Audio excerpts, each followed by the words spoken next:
Welcome to the Miller Theater for today's program. Those of you who generally join us here in the evening for our evening program, but we're really delighted to be kind of using this format. Apologies for the format. Usually we have it the lunch either at Lee Wei Room or the Jockey Club Hall, but because both halls are, the Jockey Club is being currently housing an exhibition. So we are now trying different formats. And those of you who've been with us this last 5 years, you know we're constantly being very creative users of our space. And we're very fortunate to have this wonderful site to be able to host programs like today. And again, partnering with Paul and Carnegie Tsinghua. Again, we've done some great programs in the last couple of years, and we look forward to continue cooperation and collaboration because this site was built exactly for this purpose. When we have speakers, we were created in 1990 so that Hong Kong continued to be a global center, a global city. And the programs that we've done have, and right now, being here in these new home, we've been able to do 200 programs a year, and 60% of them, although it's been the arts and cultural space, we continue to bring you really important topic on in the area of business and policy. And a topic like today, beyond the headline, Trump and Asia, what next, is something I know all of us are very interested in. And less than 2 months into President Trump's presidency, and also just today, watching the news headline, what's happening in Korea, what's happening with WikiLeaks, I feel like every day I'm waking up to like a conspiracy movie. I never know what's real. It used to be, it's very, you know what's in the movies and you know what's real life. But right now, I think the lines have blurred. And like many of you, we're looking forward to the next episode of House of Cards. And I'm looking forward to seeing how they're going to deal and what's fact and what's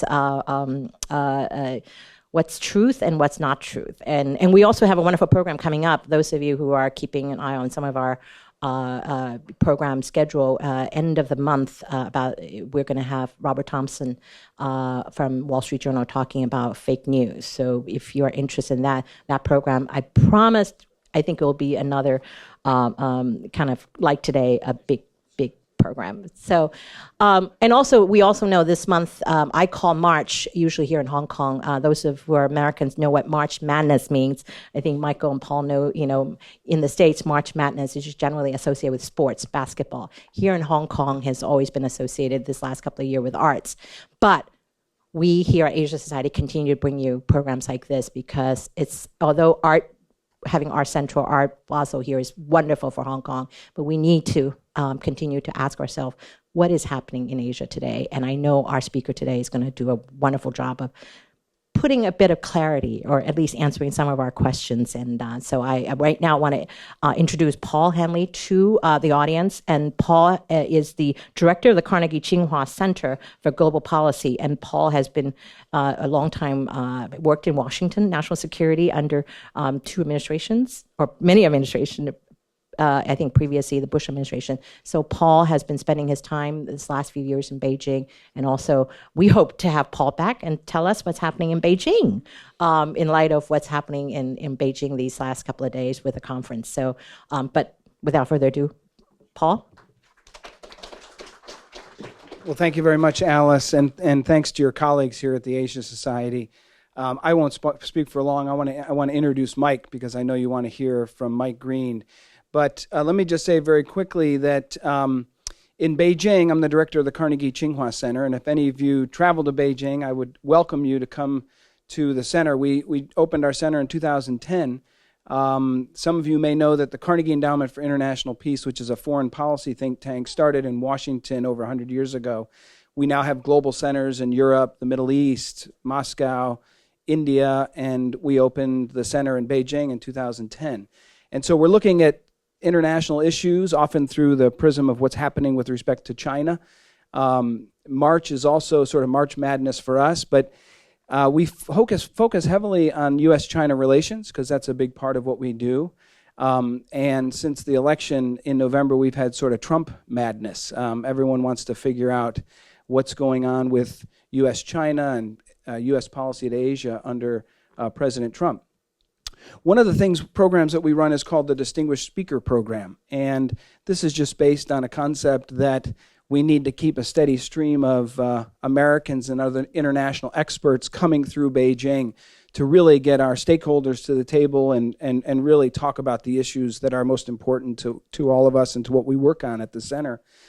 When we invite distinguished speakers, the sort of sweet spot that we look for is somebody who is steeped in research, who has a background either as a scholar or a think tank expert.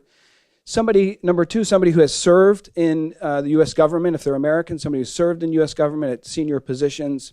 And then number three, somebody who has the potential to go back into government and serve at even higher positions. And Mike Green is exactly that. Mike is a full professor at Georgetown. He is let me get this right here. He's the chair for Japan, modern and contemporary Japanese politics and foreign policy at the Edmund A. Walsh School of Foreign Service at Georgetown University. He is also the vice president for Asia and Japan chair at CSIS, which is a well-regarded think tank in Washington, D.C. Prior to that, Mike spent from 2001 to 2005 in the National Security Council under President George W. Bush.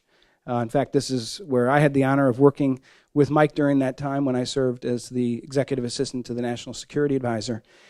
He started out as the director for Japan, Korea, Australia, and New Zealand, are four of our key allies in the Asia Pacific, and North Korea. So he had the four key allies in North Korea. It's an interesting, they don't have that structured that way anymore. And then he was promoted by President Bush to be the senior director for all of Asia. So he was President Bush's key advisor on those issues. Among a number of initiatives that he was involved in, I think one of the most interesting and certainly pertinent to today is he was sort of writing the initial strategy memos that went to the president that eventually became the six-party talks concept, and was very involved in the negotiations with North Korea. Mike, I won't go through his whole bio, otherwise it would take the whole time for us here today, but I will say one last thing. Mike is trained as a historian, and he just completed a book that he's been working on, I think, pretty much since he's left the White House, working for President Bush. His book is called By More Than Providence, Grand Strategy and American Power in the Asia Pacific since 1783. It is one of the most comprehensive looks at U.S. strategy towards the Asia Pacific. And I actually think, I've been listening to him in Beijing. We've had a full sort of program of activities. What he's able to do is put perspective, I think, on what we're seeing today, which is a lot of uncertainty. And I won't ask him to go back 200 plus years, but I would ask him if he could to talk a little bit about what he learned through the research and writing the book, because I think it's really important in terms of what we're watching today. So with that, let me ask Mike Green to step up and talk to us. Thank you. Well, thank you. It's really nice to be back in Hong Kong. I first came here in 1989, and I come back every other year or so.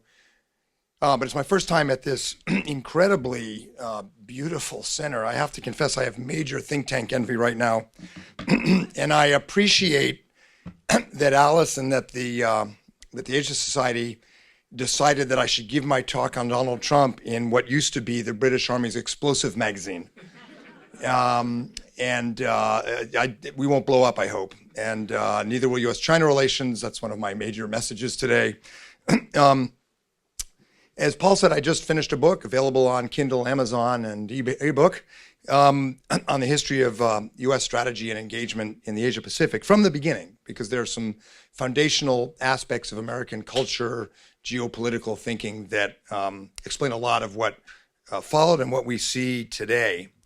And as Paul said, history is history doesn't repeat. It sometimes rhymes, but history gives you context. I'm also a political scientist. I got several degrees, but history helps, especially now with Donald Trump, to begin framing an answer to the question: is this the new America, and is this the new American role in Asia?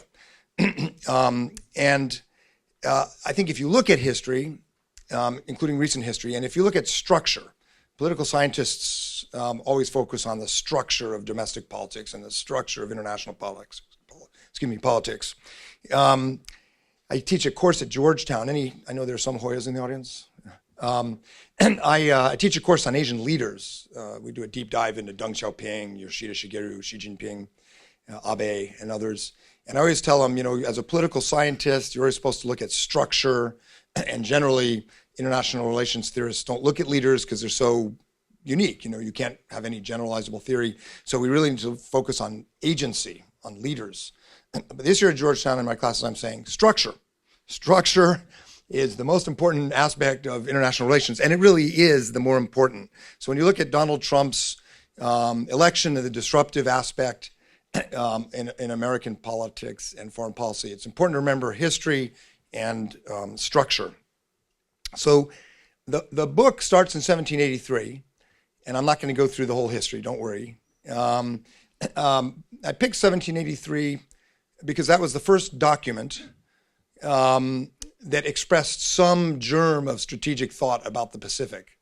And it was a letter from Thomas Jefferson to Colonel George Rogers Clark, who was colonel in the Continental Army in what was then the West, so Tennessee and Ohio, warning that intelligence in London had reached him that the British were preparing an expedition to gain access to and control of the Pacific Northwest, what's today Vancouver and Oregon, and that the new republic would have to counter that. And I chose that document because the through line, despite many mistakes, is that essentially the American strategic culture is strategic, that repeatedly throughout history, leaders, presidents, secretaries of state, admirals have thought about this region in strategic ways. And they've thought about it, of course, in economic terms. The next year, 1784, the first American ship from this new republic came out of New York Harbor called the Empress of China and set sail for Canton to trade with the Hong merchants. Thomas Jefferson knew about China. He knew about it because if anyone's been to Williamsburg, Virginia, the reenactment historic capital of the Commonwealth of Virginia, and you go into some of the taverns, there's China, plates and mugs. So, educated Americans knew about China.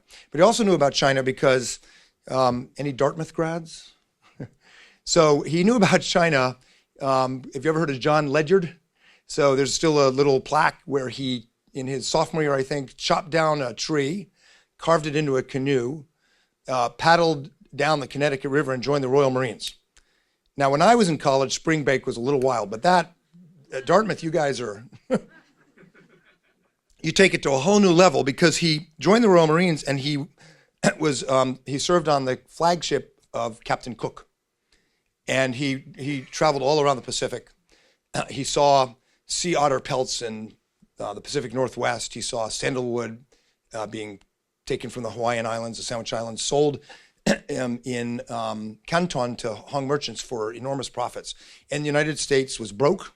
So Robert Morris, the financier of the revolution, commissioned the Empress of China, got ginseng from what's today Pennsylvania, came to Canton, made 400% profit. And by the early 19th century, there were as many Yankee traders pulling into Canton as there were British East India Company. So I'm going to spare you the next 240 years of history, but my point is there are well-established American concepts about Asia, interests in Asia, economic engagement in Asia, and that doesn't change with one election. I'm going to jump forward a little bit historically, though, to 1951. After the Second World War and during the Korean War, the most important pillar of American forward presence engagement in Asia was put into treaty in San Francisco. And it's called the San Francisco Treaty System. And it was the peace treaty and then security treaty with Japan, Australia, New Zealand, and the Philippines, and then a few years later, the Republic of Korea and the Republic of China, the latter one, morphed into the Taiwan Relations Act with normalization. When Paul and I were meeting with scholars and talking about American policy and strategy at Tsinghua and Beida and elsewhere, I was struck because historians and political scientists said, in China we don't study the 1951 treaty system, which is foundational. It's what it created the basis for our alliances with Japan and Australia and Korea. And I said, why not? And he said, because China wasn't invited, which is true. At the time that we were negotiating with Japan and Australia and New Zealand and the Philippines and San Francisco, American GIs and Chinese volunteer forces were clobbering each other on the Korean Peninsula. But it's very important because when we talk about a new Trump administration and China, you can't talk about U.S.-China relations in a vacuum. You really have to understand the larger context of American strategy in Asia. Leap forward another 20 years, and then you get the foundation of the other pillar of what is today American strategy in Asia, which was, of course, Nixon's opening to China and the first communique, which set in motion normalization and American acceptance that there is one China. Pretty foundational. The Japan and offshore island chain treaty system, which, of course, Japan, the Philippines compromises exactly the Western buffer for the U.S. that we are now seeing contested in the East China Sea and the South China Sea. There was strategic logic to that. There was strategic logic to the U.S.-China opening and normalization. A large part of it was countering the Soviet Union, no doubt about it. I think embedded in that move by Nixon, though, was a much longer-term idea about how to maintain American access, stability, leadership, and influence in the Asia-Pacific region. And I know several professors here who will know this extremely well, but in 1967, when he was out of office, Nixon wrote an article in Foreign Affairs called Asia After Vietnam. And many China scholars make note of that because it's the first time that this conservative anti-communist Republican said, in the future, we're going to need a relationship with the Chinese people and with the mainland. But if you read it, he's really talking about something broader, which is that the U.S. is going to need to move towards a multipolarity in Asia, because up to then the Cold War had been largely bipolar, the communist camp and the Western camp. And Nixon recognized that longer-term stability and American influence would depend on more diversification of relationships. In 1951, when the San Francisco treaties were being negotiated, the American share of GDP was 50% globally, global GDP. In 1972, with the first communique, it was 25%.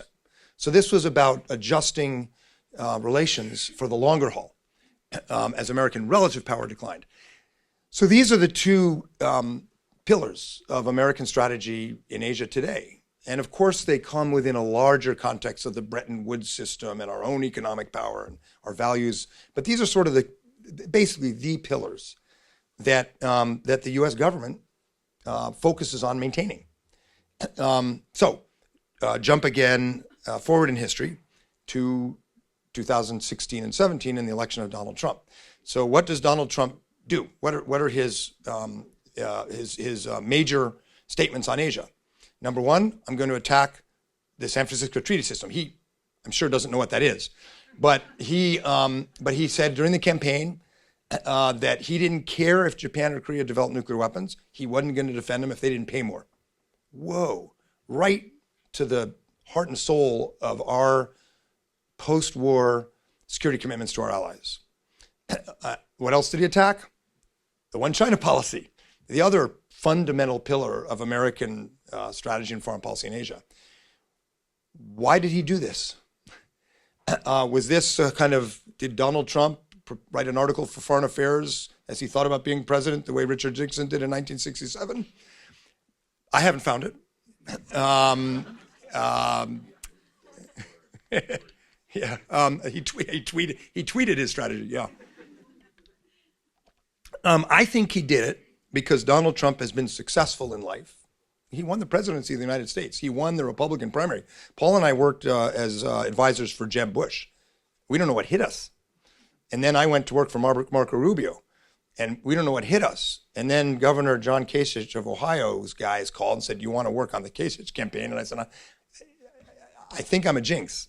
But in fact, Donald Trump tapped into something pretty powerful, and he used his negotiating success to maintain momentum and sort of capture the frustration and anger and sort of anti-establishment mood of a large part of the country.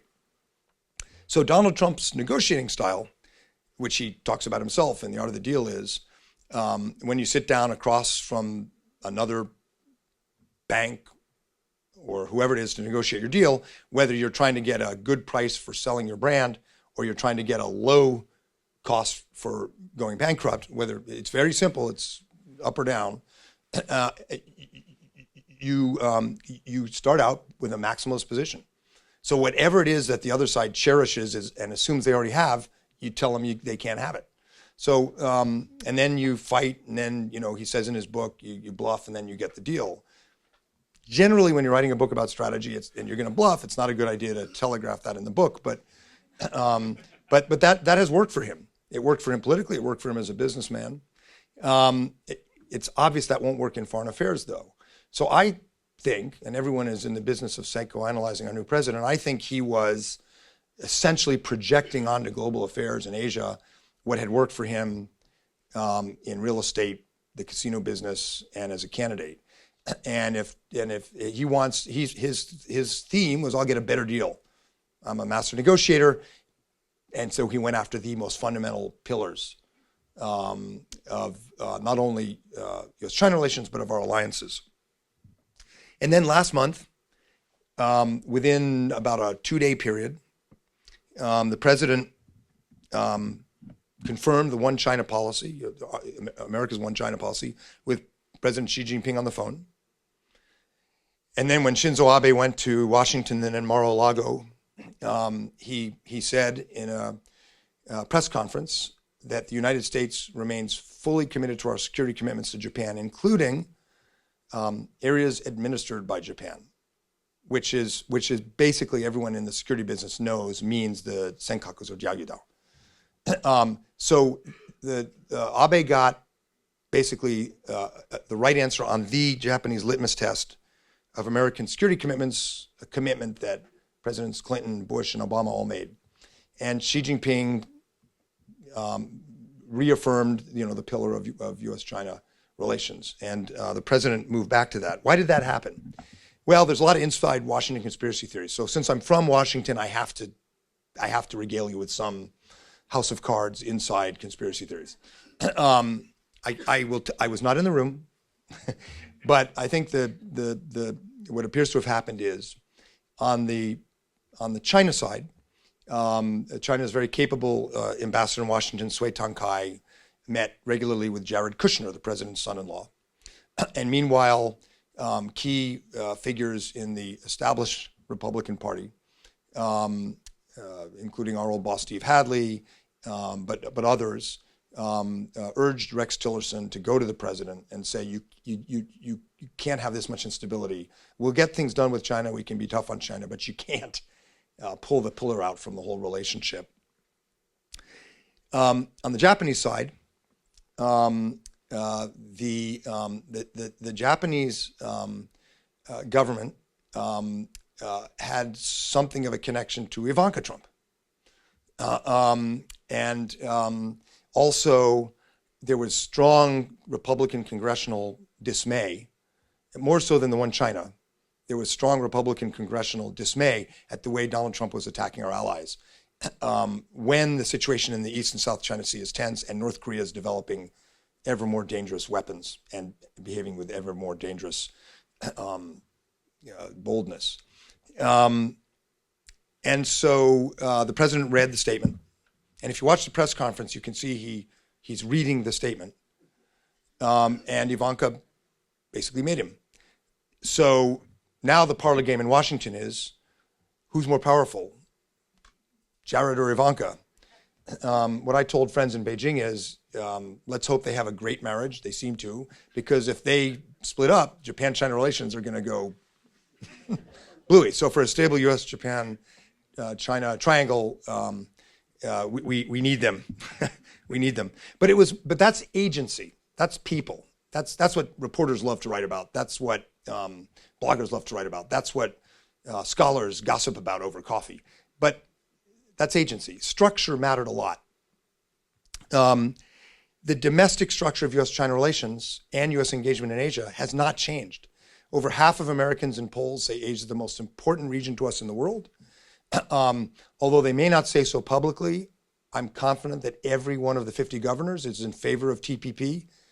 The U.S. Congress, I spend a lot of my time now as a former Bush guy with Republicans in Congress who are, and it's quite encouraging, and you don't see this, but there are a lot of up-and-coming Republicans, Dan Sullivan from Alaska, Cory Gardner from Colorado, who are really engaged on Asia and really want to do something Congress doesn't normally do, which is lead on foreign policy towards Asia, legislate, push.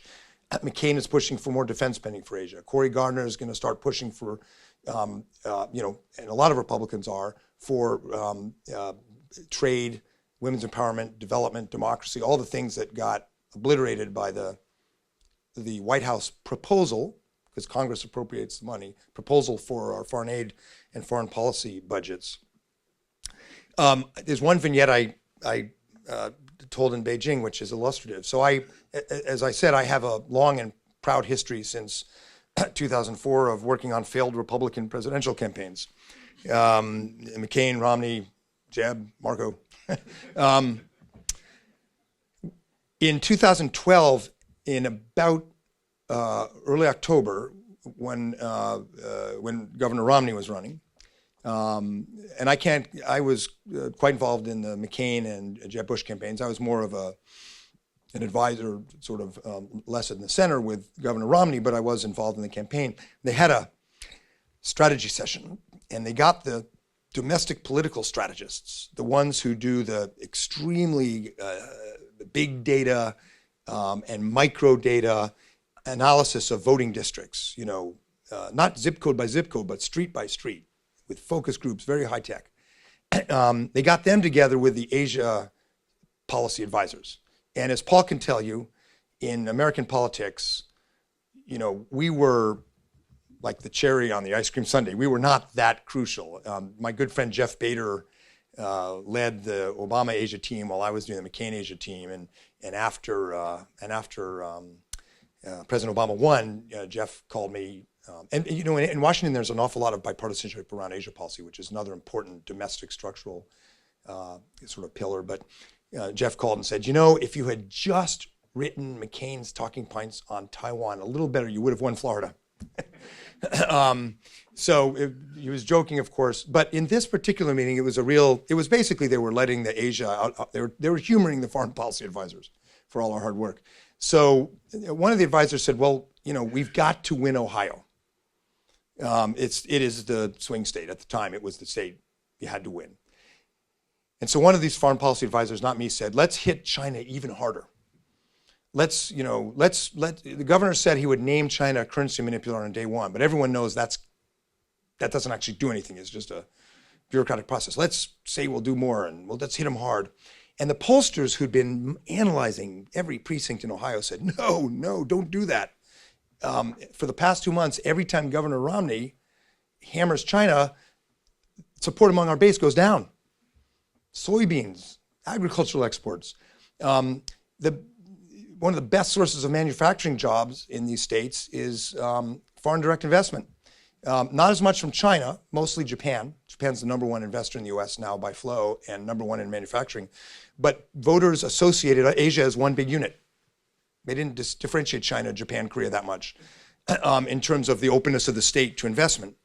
So that was a very telling moment for all the foreign policy people, most of whom lived in Cambridge, New York, and Washington. And it tells you more about the domestic structure, but the international structure as well. The U.S. alliance system, I think most people in Washington will tell you, is the more important pillar in terms of security. And the one China is equally indispensable, but it's not the lead driver for thinking about strategy in most administrations. Some administrations spend a lot more time on China, but the alliance system is our superstructure for trade and defense and is our insurance policy, basically. But none of our allies want us to fight with China. None of them.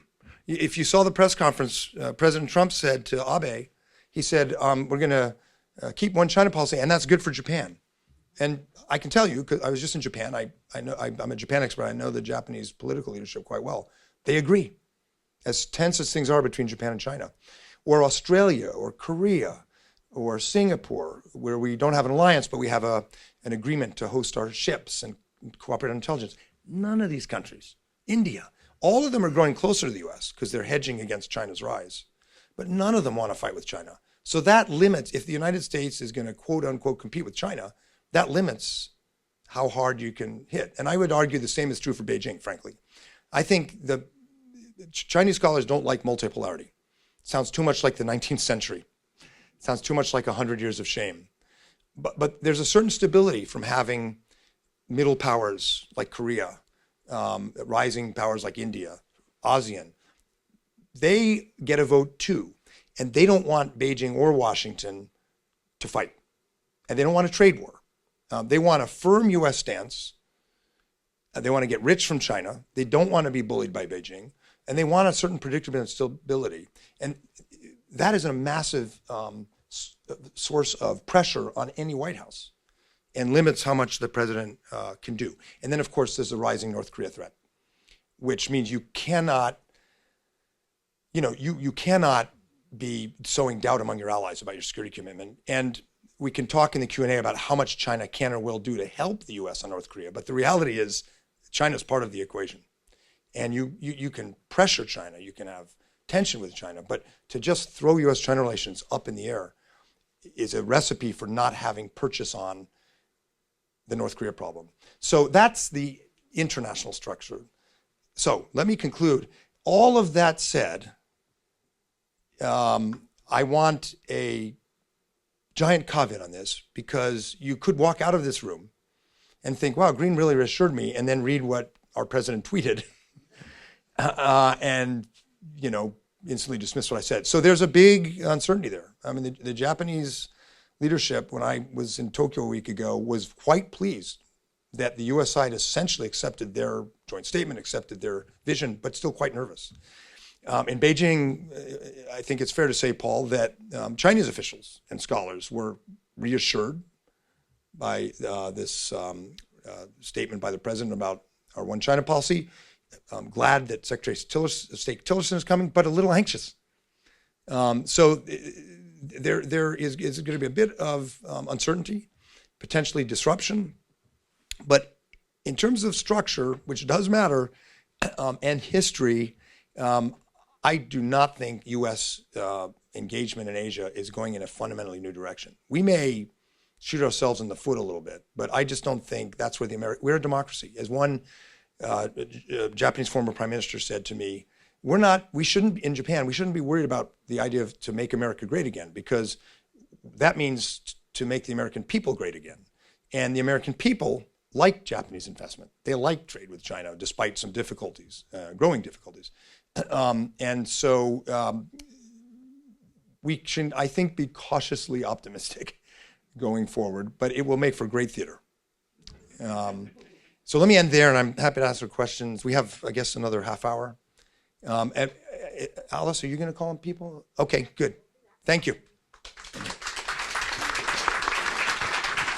I'm sure you, all of you, have a lot of great questions. But can I just start off by asking one quick one? I grew up in Ohio. I watch every 4 years since high school.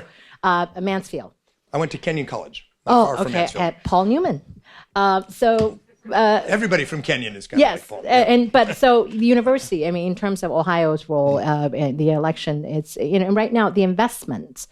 We know one of the largest investment by a Chinese is in auto glass. We've had the speaker, chairman of Fuyao here, I believe, last year talking about philanthropy. Do you think that kind of and also recent announcement of the Trump the trademark in China?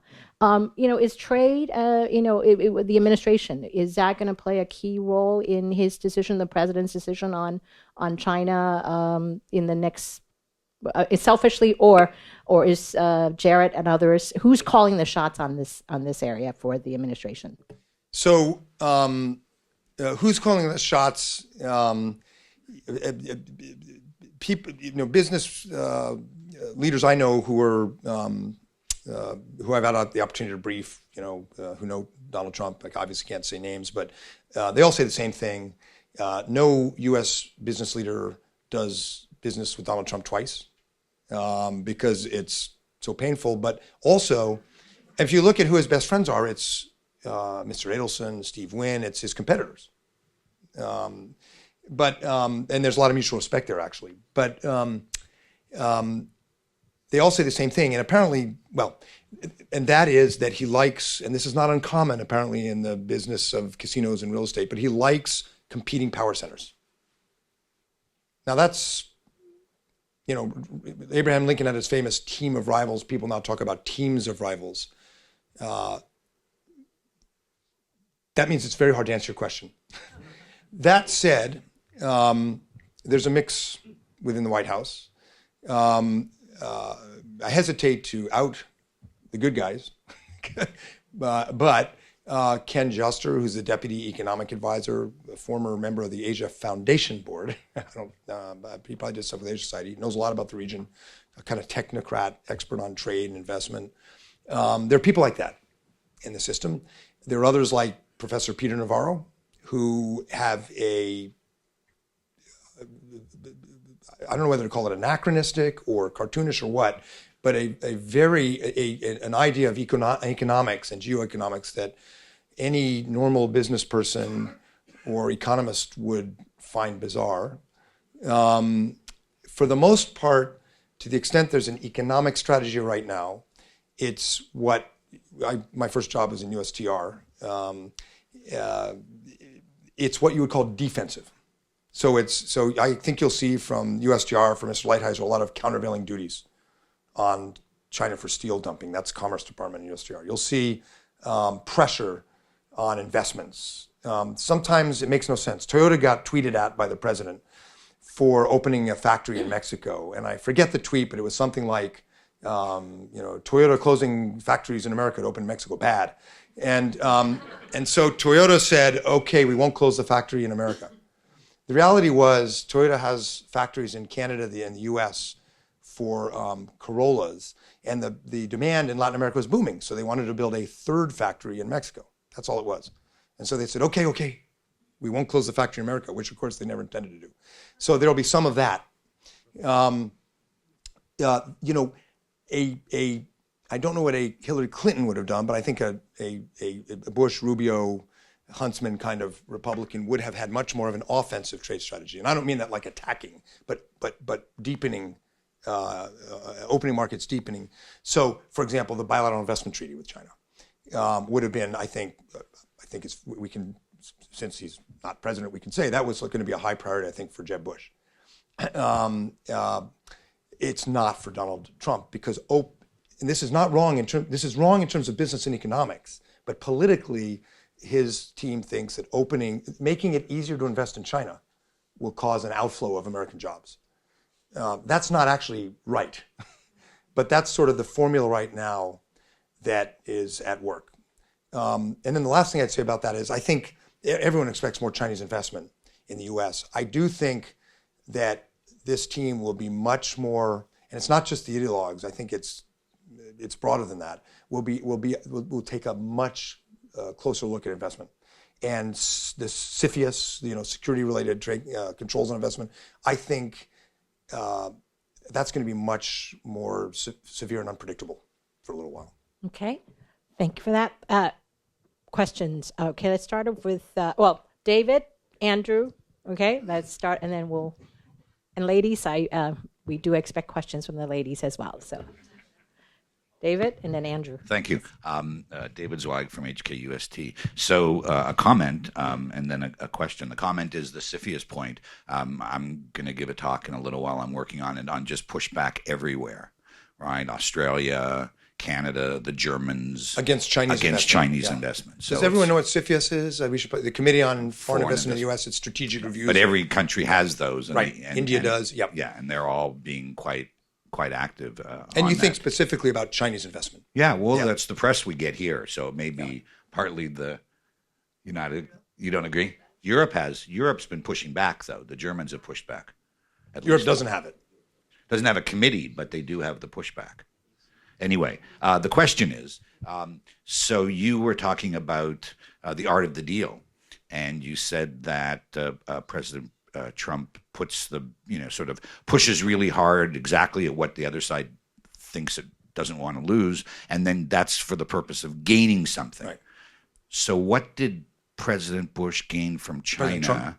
President Trump. Trump gained from China on the one China policy, or what did he get from Abe? Did he get a bigger commitment to spend more money on American troops? On the China case, I don't see that he got anything, and it wound up looking to us like a climb down.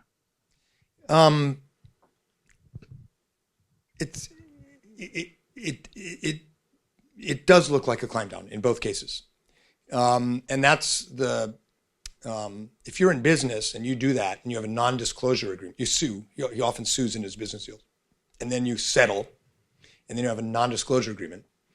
Then you can't tell exactly what happens, but you could say successfully defended Trump Tower in wherever. You know what I mean? You can spin it as a win, and I think our new president's going to find out in foreign affairs with a massive U.S. government and other governments and a very leaky and open system. One where if you beat up the intelligence community and you beat up the foreign service and you attack, you're going to get leaks. So for that reason, these are going to look like climb downs, and it's going to be a liability for him politically. And I suspect we'll see less of it as a result. But I would not say he got nothing. As you said, Japan under Abe is going to increase defense spending anyway. It's going to increase investment in the U.S. anyway. There was a big, part of it was Abe promised big investment in the U.S. It was all stuff that Japanese industry wants to do anyway, because North America is a much safer investment right now than China, frankly. There's going to be massive investment from Japan, no doubt about it. But the spin's coming off the ball, and it's heading towards Canada and the U.S. And in spite of the uncertainty with the politics. With China, for reasons that have to do with Chinese domestic politics, the 19th Party Congress, I think Beijing is being careful. I was struck in all our meetings how careful officials were, scholars, the party officials we met, not to say we're going to fight back against Donald Trump. And the Japanese aren't doing it either. Most of that is for domestic political reasons in China, I think. But frankly, I think a certain amount is the uncertainty that Donald Trump has introduced. And I don't want to take this point too far, but I would just say this. The most volatile opening relationships with China in modern history were Ronald Reagan, who said as a candidate he would normalize relations with Taiwan and basically, beat China around there was a huge fight in the Reagan administration between Al Haig and the White House, but it was pretty brutal on China. Bill Clinton, you're going to tell me I'm wrong, but Bill Clinton, the person in front of you who's a veteran of the White House, the administration linked most favored nation status to human rights. Tried to do it very mechanically at first. That was I think in both cases, that was almost as unsettling as what Donald Trump said about the one China policy. What happened? Ronald Reagan was, by the end of his administration, giving weapons to China. And the Clinton administration signed and brought China into the WTO. So there is something to be said, maybe, for a little bit of backfooting the Chinese side, just showing it's not, there's a new guy in town, don't take anything for granted. There's, at least, I can't prove the causality, but there is a correlation. Who did not have a rough opening transition with China? Barack Obama. How did the Obama administration's China policy end? Pretty rough. Now, was that all the president's fault? Was it because he wasn't tough enough at first? Hard to say, but I suspect it partly was. So now, that is assuming there's a certain amount of cognitive intelligence and recognition in the White House that you have to start adjusting. I think there very well could be, because Tillerson, Mattis, McMaster's, and National Security Advisor are pretty serious strategic thinkers. So, maybe he did get something, I guess is what I'm saying. Maybe he did. We'll see. Okay, Andrew, and then. Well, first of all, thank you very much indeed for sharing your insight with us. Incidentally, my name is Andrew Leung. I'm a China strategist. I'd like to go back to your very insightful remarks about history and structure. But indeed, as you pointed out, a lot has changed, both on history and structure, for both sides of the fence, United States and China. And now, compared with, say, 20 or 30 years ago, China is no longer the backward country. Is now gaining international clout. So my question to you is that how is Trump going to realize his ambitions of American first, which implies a degree of American exceptionalism, at a time when China's interests are more global and more sort of influential globally? Specifically, how is Trump going to address the TPP? Is he going to revive it in some way? And is he going to back off from the Paris Agreement? Is he going to have a trade war against China? So these are three specific theaters which the American first and American exceptionalism could be analyzed. Thank you.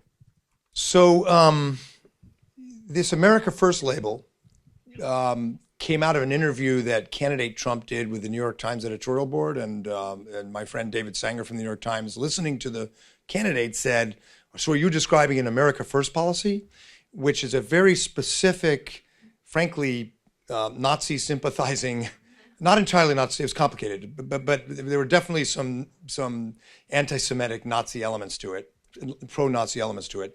A lot of it was progressive Midwesterners who just did not want to get caught in another European war. But it was an ugly chapter in American history. I don't think Donald Trump had any idea. I think he heard America First and said, that's what it is.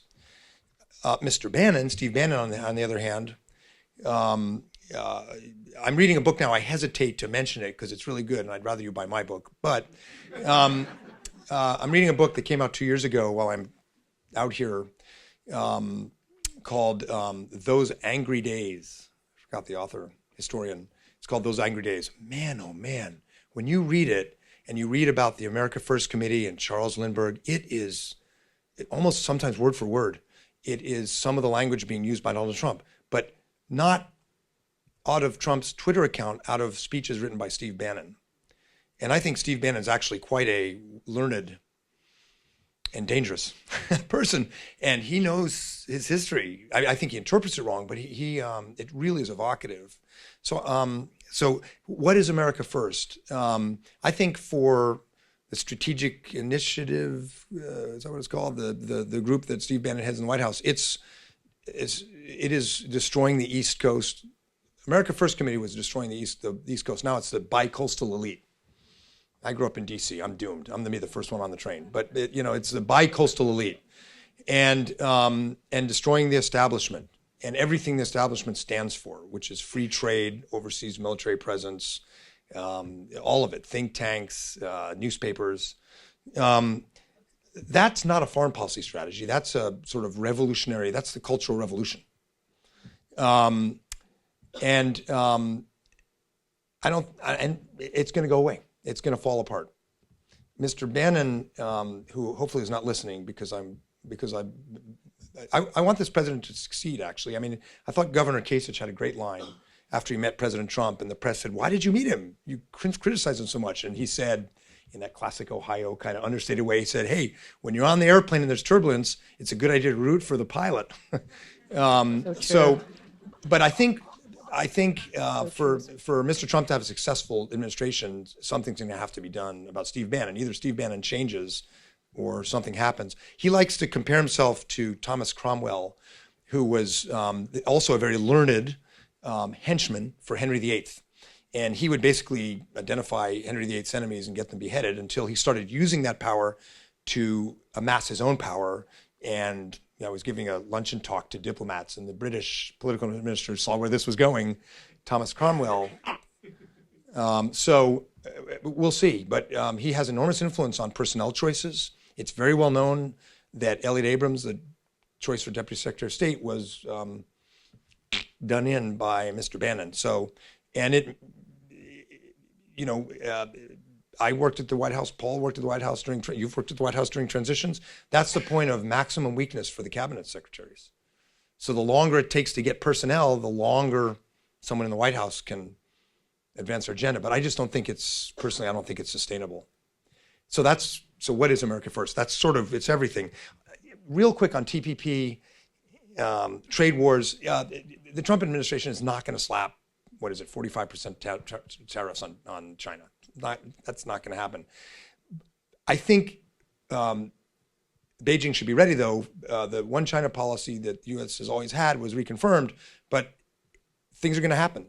There will be a Taiwan arms sales package, probably a significant one. There will be these anti-dumping and other cases against steel and so forth. There will be more missile defense with Japan and Korea. Even no matter what happens in the Korean election because of the North Korean threat, there will be more regular freedom of navigation operations. I think the general consensus was that the Obama administration was a little too weak and too cautious with China. And I think if you had had a President Clinton or a President Bush, it didn't matter. I think either one would have pushed back in these areas. Now, Mr. Trump's administration may push harder, we'll see, but there is going to be some stuff. And the Chinese side is going to have to put it in context and do what it has to do, but not overreact, frankly. And TPP, the Japanese, and I'll be quick, the Japanese succeeded in their summit in setting up a strategic economic dialogue that Vice President Pence will do with Prime Minister Aso Taro. I've known Aso-san for a long time. The Japanese side is organizing committees and subcommittees and working groups and research groups. And I'm pretty sure that on the U.S. side right now, nothing is happening. And Vice President Pence will go to Japan next month. And the Japanese side and others like Australia will slowly try to socialize, create the conditions to get back to something like TPP, because they know, as the new ambassador in Beijing will know, Governor Branstad, that the domestic constituencies for trade are actually pretty strong. Over half of Americans support free trade. But in the meantime, Japan will also get beaten up on autos, beaten up on some things. So I think that's sort of what America First looks like in practice, and what I think it means sort of ideologically. Can we just ask the questions, and then this one and here, and then over there, and then that way we can save some time, and we're running out on time. Sure. Okay. My question is about, I guess, what I'll call Asian emoluments, the focus on back and forth with the granting of trademarks by China, the Trump trademarks, and sort of your earlier context about the convergence of business, deal, real estate strategy with geopolitics. And I'd be interested to hear your thoughts on sort of the China half of that equation in terms of, it's probably very thoughtful recognition of what impacts domestically that might have. In the U.S. or in China? In the U.S., actually. And I'd just be interested to hear your context for that. And right here, Arthur. Yes, on the Korean Peninsula, what is the potential for the U.S. and China to strike a new form of cooperation? And on current trends, it seems like inevitably, the U.S. hand is going to be forced to take military action unless China becomes more active in using its influence on North Korea, it would seem. Okay, and then these two ladies here.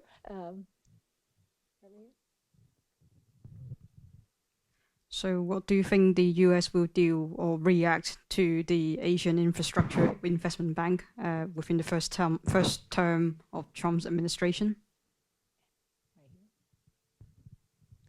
Hi, it has to do with the appointment of John Huntsman as ambassador to Russia and how American, Russia, and Chinese relationships will look in the Trump administration. Okay, speed round. Yes. So, the question on the mixing of business and government that's not allowed under the Constitution, with foreign powers and so forth, it's bad. It's bad, and we'll see. I mean, there are very senior, knowledgeable people in Washington, not a majority, but there's some who think that this could end up in impeachment at some point. I don't know, but it's not good.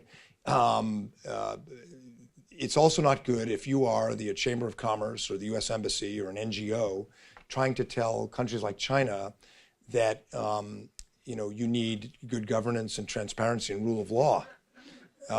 It's not good. This is another one where I think over time, the balance, the White House is always more powerful, but in terms of policy implementation and process, the White House, works with the cabinet once the deputies and undersecretaries are in place. And one reason I believe that the State Department is not populated yet is because Secretary Tillerson has his list of people he wants. The White House has this list, and right now all that's happening is they're rejecting each other's lists. And I think Rex Tillerson is going to hold out for deputies and undersecretaries who will do the right thing. And it'll still be uncomfortable,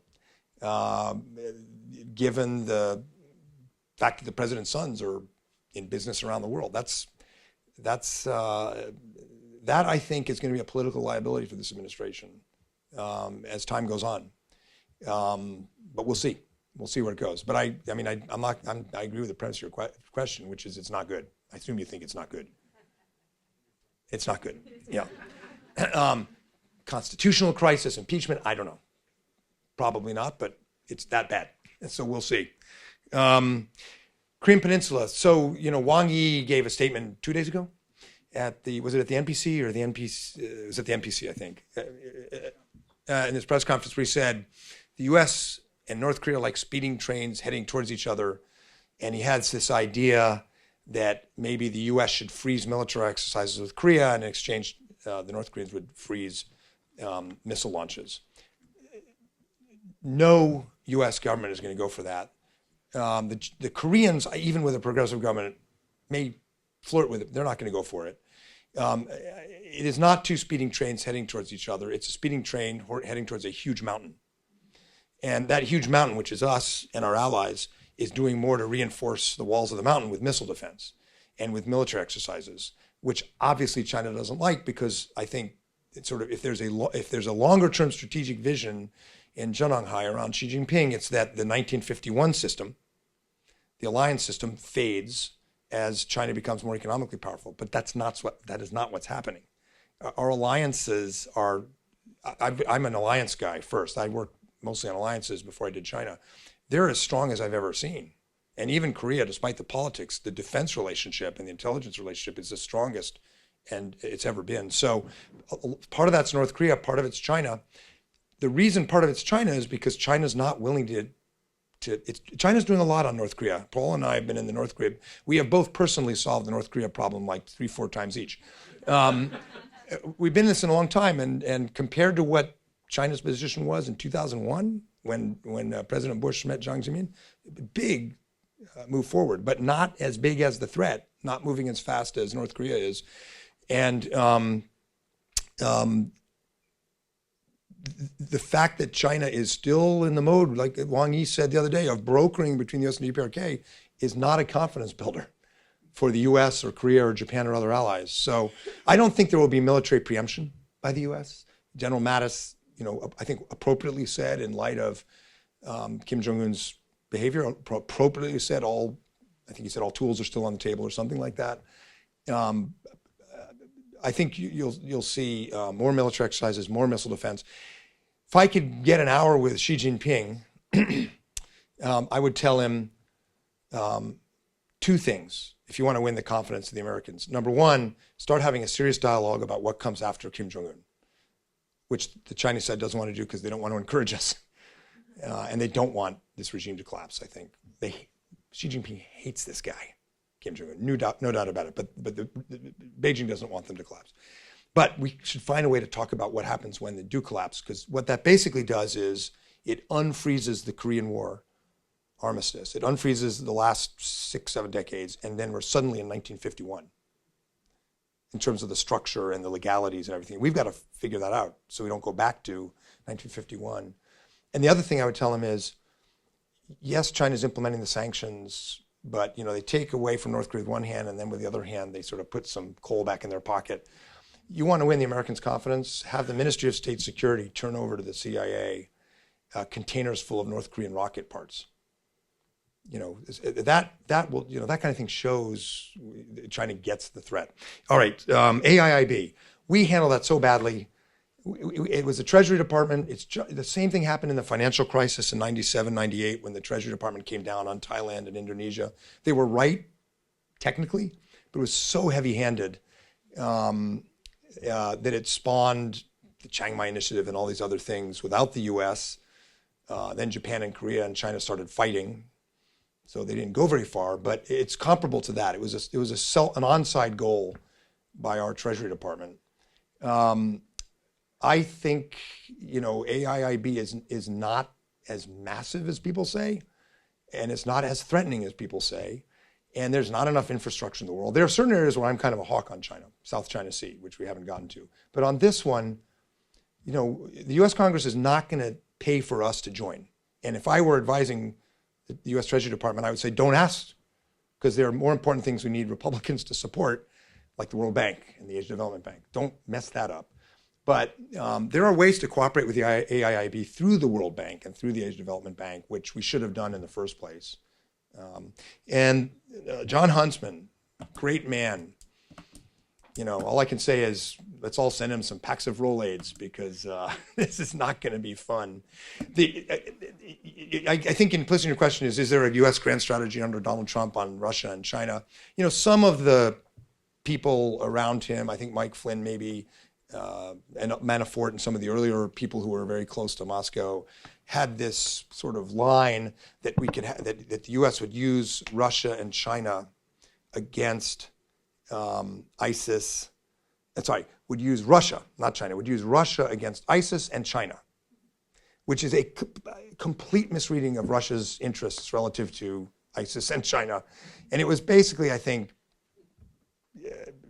look, when he ran, he had the fringe elements populating his campaign, and a lot of them had, questionable relationships with consultant and lobbying relationships with some pretty unsavory authoritarian figures, including in Belarus, Ukraine, and Russia. And that kind of flavored it. It's not a strategy. It's gone. It's gone. If you listen to Mattis, Tillerson, McMaster's, if you listen to McCain, Vice President Pence, there's no Russia. And the Russians know it, because now they're going back to normal. They're buzzing our ships. They're buzzing our planes in the North Pacific. They're being the old Russia we saw under the previous two presidents. John McCain had the best line of all.